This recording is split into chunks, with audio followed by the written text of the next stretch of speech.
Friends, happy Deepavali. 10,000 வாலா வீட்டுக்கு வந்திருக்கு. இது சொல்லல, இதை சொல்ல. Happy Deepavali bro.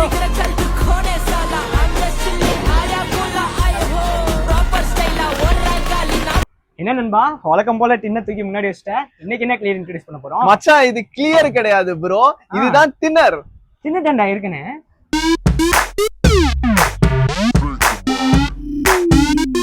தின்னுட்ட கிடையாதுடா, தின்னர். அப்படின்னா இது இல்லனா பெயிண்ட் அடிக்க முடியாது, கிளியரும் அடிக்க முடியாது.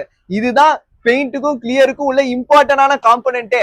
இதுதான் அந்த பெயிண்ட் கிளியரோட டிசால்வேஷனுக்கு ஹெல்ப் பண்ணுது. உங்க பெயிண்ட்டை ஒரு தின்னா ஆக்கி அதோட கவரேஜை இன்க்ரீஸ் பண்றதுக்கு இம்பார்ட்டன்டான காம்பனன்ட் இந்த தின்னர் தான்.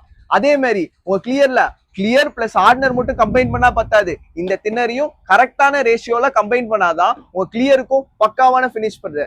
நம்ம வாண்டா அக்ஸனோபிளால இன்ட்ரடியூஸ் பண்ண பியூ தின்னர். இது ஒரு 5 லிட்டர் பேக்கேஜ்ல வருது. இதை நீங்க யூஸ் பண்ணீங்கன்னா உங்க பெயிண்ட்டுக்கு கிளாசினஸ் கொடுக்குது. அதே மாதிரி உங்க கிளியருக்கும் கிளாசினஸ் கொடுக்கும். அக்ஸனோபிள் பெயிண்ட் இதனால கிளாசினஸ் கொடுக்கும். இதை கொடுத்த அடிஷனல் கிளாசினஸ் கொடுக்கும். இது எப்படி இருக்குது? அப்ப என் பெயிண்ட ஃபினிஷ் பண்ணனும்னா இந்த தின்னர்லனா முடியாதுன்னு சொல்ற, அதானே? ரைட். நாங்க எப்படி ஒண்ணா இருக்கோமோ அதே மாதிரி இதையும் பெயிண்டையும் கிளியரையும் பிரிச்சிடாதீங்க. நண்பன்டா.